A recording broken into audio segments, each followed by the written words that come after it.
What is the halacha? Is it good enough for a wall or is it not good? And Rameir says that puzzle, it's not a good wall. And Yehuda says it's kosher. Why? Rameir says anything that's alive that has ruach chaim, anything that's alive cannot be used as a wall for a sukkah. And the question is why? Why? So there's a machlokes amaroim. Why? Abaya held shema thomas. Animal might die, right? Animal might die. And Reb Zera says shema tivrach. Maybe the animal will run away. Sounds like, what's the big deal? It sounds like pretty much they hold the same thing. Run away, die. But the Gemara delved into it and found a difference. And the machlokes was, if you'd have an animal, a regular animal tied up, that's a great, then it makes a difference. Regular animal tied up, shema tivrach, can't go anywhere, it's tied up. But you have a problem with shema thomas. If the animal dies and plops on the floor, even if it's tied up, you're not going to have a wall of 10 tvachim. That's what we're up to. So the Gemara has a question on both of them. The Gemara asks, V'ika revacha the beini beini. How could an animal be a wall b'chlal? We know it has 4 legs, but in the middle it's a wide open gap. So where's your wall? And for the Gemara, the avele behutza v'dafna, that the guy stuck in between the animal's legs, he put in hutza v'dafna, branches of date palm trees, other branches, so he covered in the gap. Okay, easy. The Gemara asks, v'dil morava.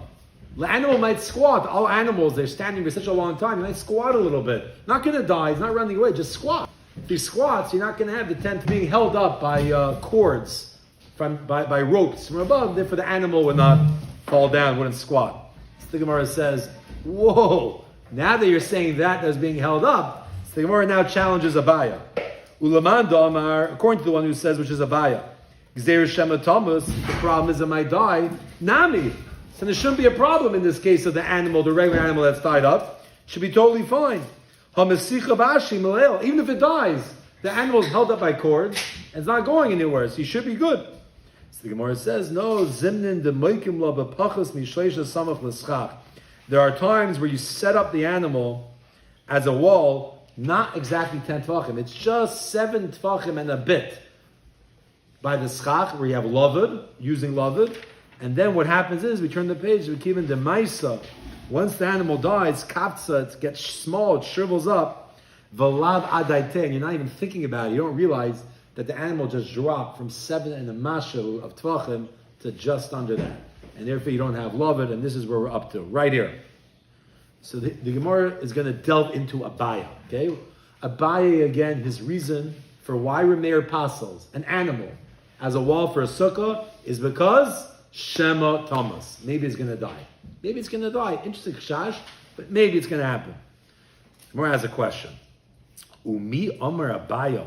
Does Abaya really say, is this true, that Abaya holds that Rameir Chayish Lamisa? That Rameir is concerned for an animal dying? Or like a far-fetched, I would say. The point is like, does he really hold that Rameir is Chayish Lamisa? Verb Yehuda loy chayish, and Yehuda is not concerned, right? Yehuda says using an animal for a wall is totally fine. So obviously Yehuda is not nervous about it dying. Is this true that Abai really holds this? The Gemara is going to ask a long question to get to the point that Abai seems to not hold this. Because says the Gemara, Vatnan, we learned in the Mishnah, this Mishnah is in Gittin. What's the Mishnah say? Bas Yisrael shenisas l'kayin, v'holach bala l'medina sayan. You have the daughter of Yisrael, a Jewish girl, shenisas l'kayin, she got married to a kayin. V'holach bala, and her husband went l'medina sayam, to a country out on the seas. He went out of town. And I'll explain the Mishnah in a second more. What's the halacha? Eicheles b'truma b'cheskas shehu kain. She's allowed to eat truma b'cheskas with an assumption shehu kain, that he is alive. What's going on over here? We all know that the only people that are allowed to eat truma is a kain, but a kain is allowed to give to his wife, even if his wife's Israelis. She doesn't have to be a kahanis. If you are married to a kain, you could eat truma. Not only that, if you are an Evet Kanani by a kain owns you, you're his king in Kaspa, you could also eat truma. So anyone who's really part of a kain's family could eat truma. What happens is, the Bat Yisrael got married to a kain, great, she could eat truma. But then the kain says, I'm going on a business trip for like a year, I'm out of here. She doesn't know, any second he could die. Once the kain dies, she has no ability to eat truma again. she loses it. The whole reason why she's allowed to eat truma is because she's married to the kohen. Once the kohen's dead, she loses it. So what happened here was, she got married, husband says she's traveling, she wants to know if she's allowed to eat truma. He's probably alive, or what are the chances the guy goes on a business trip, he's dead. So the Mishnah says, you're right. She could eat truma, b'cheskas, with the assumption, shukan, he's alive. That's very fair. That's nothing crazy about this Mishnah. Fine. Here comes the question. Uramina Allah in Gittin, in Maseches Gittin, they ask a steer on it. Uramina means they put something against it. They put Allah on it. They put a brisa against this Mishnah. And the brisa says, like, there's a quote of a brisa. A husband said to his wife, Hareza gitech, this is your get. Sho achas koydem isasi. One moment koydem isasi before I die. I'm giving you a get. I want it to go into effect 1 moment before I die. You can't give a get la'achar misa. You can only give a get before misa. And he wants to make sure that she has a get before he dies. Why? Just die. What's the difference? Why would you write a get? The reason is because let's say he ends up dying out of town or something like that, and he couldn't give the get. And he has a brother who's like, I don't know, the brother's around, not around, and we know the rule is, if you die without children, if the husband dies without children, she does chalitza, needs yibam or chalitza from a brother. If you can't find the brother's out of town, the brother's a crazy guy, she could be stuck, not being able to get married the rest of her life. So nobody ever wants for their wife to be stuck, needing yibam or chalitza. So a good trick was, give a get, and say, this get should be for you 1 moment before I die. Because they used to travel, go out of town. He might be, if you get, anyone could drop dead, that's the truth. But he's scared, he's leaving, he's not going to be, something might happen. So he says, I want to give you this get, so you're good to go in case anything happens. So here's your get 1 moment before I die. The problem is, let's say she's married to a kohen and she's a Yisraelis. Could she eat truma? Any second he might die. Once he dies and they gave a get, you can't eat truma anymore. So is she allowed to continue eating truma even though he leaves and you don't see him around? So says the Brisa, Asura lecho b'truma miyad. She's usher to eat truma immediately because any second he could die. And the second he dies, the get took effect 1 moment before. So she was really divorced, and when she's divorced, she can't marry. She can't eat truma. Well, it really doesn't have to do with. Really doesn't have to do with this really. But what's the difference if he doesn't give her a get? If he doesn't write a get, he can die also. Right. Oh, it's a great question. A great question. I guess I'm assuming usually death. She'll know the second he's sick. Generally, see he's gonna die. She'll stop eating truma. Over here, what? The guy dying overseas. The part of it is. So here it doesn't say he went overseas here. He has a plan. He's not sure. He let's say he has a crazy brother. He has no kids. He has a crazy brother. So he doesn't want his wife to get stuck. So this is like his move. A general case, Right. So here he doesn't say he's traveling overseas. I'm assuming maybe one of his reasons. Whatever the reason is, what's the nafkamina? If the guy dies, he's gonna know. She's gonna know within the minute. That she'll know. Right. I hear. But I guess it's even Lamafreya. Even if he gets news, maybe she ate truma like 1 moment before. He'll get sick. Yeah. There'll be more. This get works though. This get works. Yeah. This works. The get really works. The get works. So why hasn't it done nowadays? Because it's only for We're not eating truma. Anyway. Oh, for Yibam and Chalitza? I guess, They would never do such a thing if she has kids. Right. No. This is all right. If she has kids, she's good. Right. I'm saying he would never do such a thing. Right. She's childless, and also maybe has a crazy brother or something. That's the case of it. If we're saying that You don't want it to be a garnish. She's a very when he gets sick or something, that she should be able to use it until she sees him get sick or something. Right, but I guess over here it's going to be even 1 moment behind when she dies. So like, don't even take a chance. She's also to truma immediately because any second he could die. Any second he could die. So this is the stira. You got the Mishnah Gittin that says the husband goes out of town. She's married, no get here. And the Mishnah says, keep on eating because you could assume he's alive. But then in the Brisa it sounds like, here's a get 1 moment before I die. And then she's not allowed to eat truma right away because any second he could die. So are we chayshish for Misa or are we not chayshish for Misa? It sounds like a stira. And what did Abayah say now? Abamar Abayah says Abayah loy kasha. It's not a kasha. It's not a problem. The first ha is the Mishnah. I wrote the Mishnah. The Mishnah in Gittin that talks about you could eat truma the whole time with the chazaka. He's alive. That's your mayor. And Rameir's opinion is Dolei Chayish Lamisa. He's not concerned for death. It doesn't happen all the time. But the Brisa is Rabbi Yehuda. Dechayish Lamisa. So that's how he answers it up. The Brisas are saying the opposite things, but the different Tanoim. The Mishnah Gittin is Rameir. He's not nervous about death. And the Brisa with the get, Shachas Kodim Misasi, was Rabbi Yehuda that is Chayish Ramisa. Where do you get it from that this is Rameir and Rabbi Yehuda's opinions?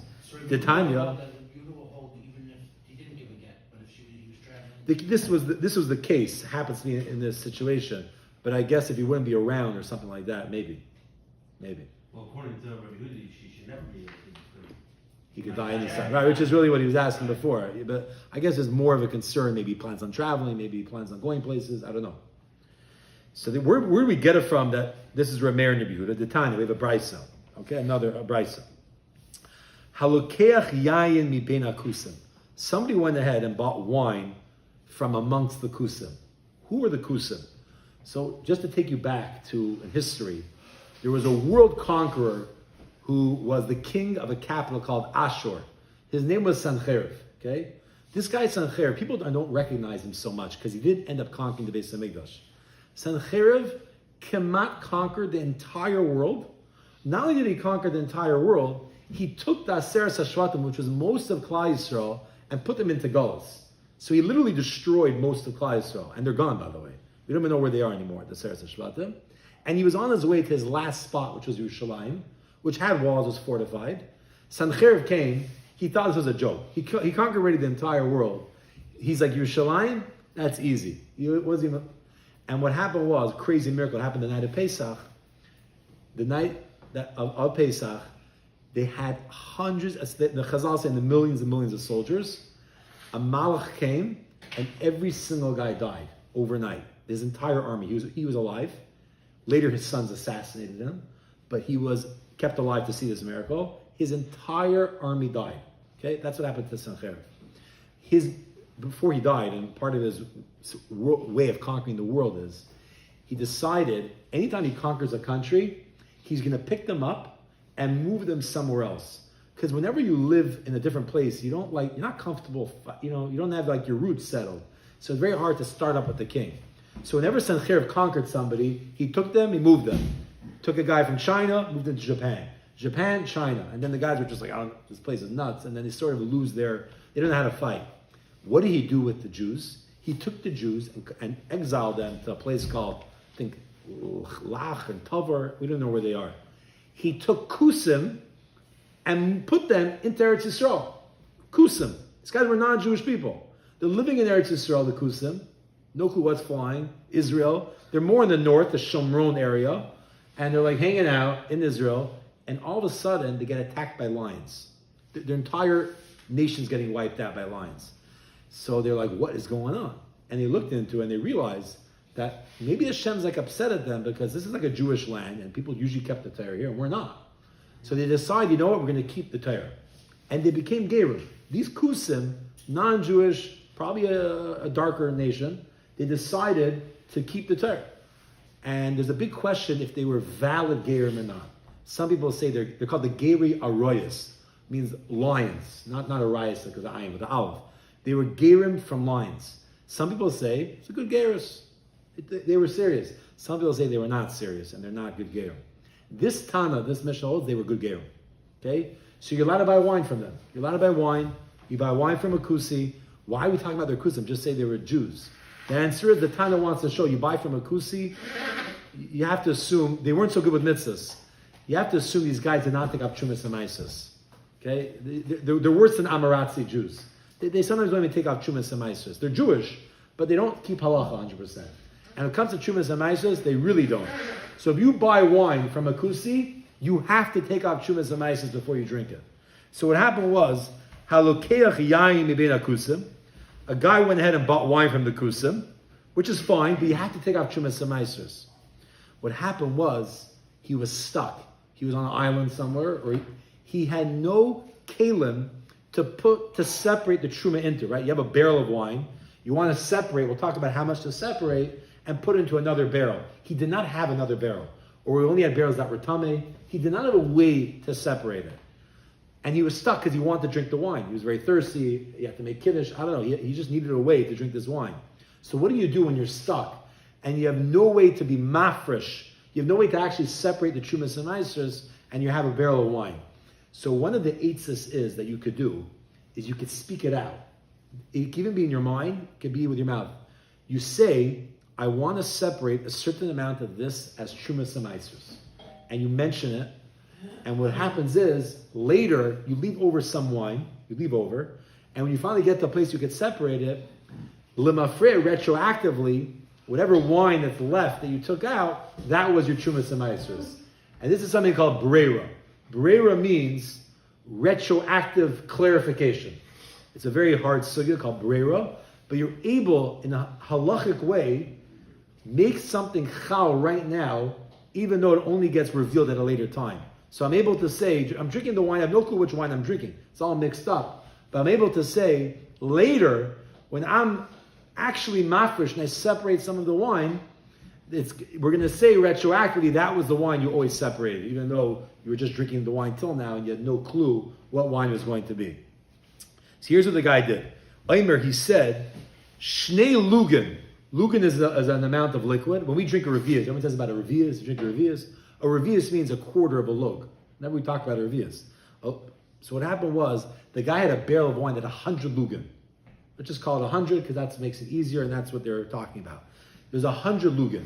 So he wants to take off an amount for truma. How much truma do you take off for 100 lugan of wine? Truma generally is 1/50th. That's the average amount. A binanis separates 1/50th. So how much is 1/50th of 100? A barrel of 100 lugan is 2, right? 1/50th of 100 taking is 2, because every 50 is 1. So what happened was, the guy said, Omer, he says, Shnei lugan, 2 lugan, sha'ani asir la'afish, that I plan asir in the future la'afish to separate, harei hein truma, it's truma right now. It's truma now, even though I didn't separate it, logistically I haven't separated, I just said it, but right now I want it to be truma, and later we're going to clarify which part of the wine is truma. So now I'm down to how much? I have 98 lugan left. Then he says, he has to take off the next step, which is Meiser Rishon. Meiser Rishon is a 10th that you give to the Levi. He says, Asara, 10 of the lugan, is Meiser Rishon. Now it's not really 10, because if you have 100 lugan, and you took off 2, you're down to 98. What's 10% of 98? Anybody? 9.8. So it's not really 10. So just rounding it up, just to make it easier. So he says, I'll take off another Asara, 10 lugan. That's Meiser Rishon, the first Meiser.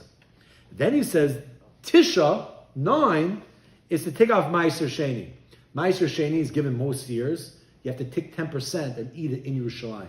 So you take the wine and you eat it in Yerushalayim.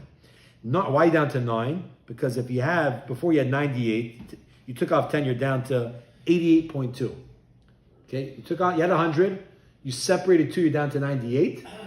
You separated 10 for Meiser, that brings you down to 98, you take off 9.8.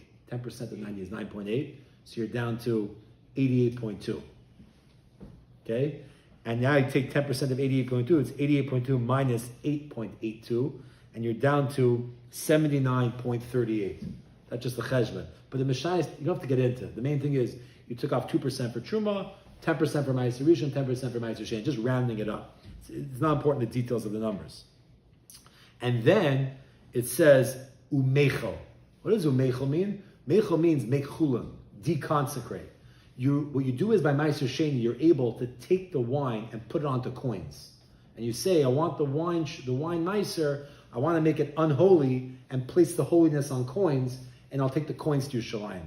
Why is he doing this? Because this is at least one step you could take to get rid of the Meiser Sheni. The Truma and the regular Meiser, you can't do this. But Meiser Sheni, you could. So you might as well use this tool to get rid of the Meiser Sheni already now and put it onto coins.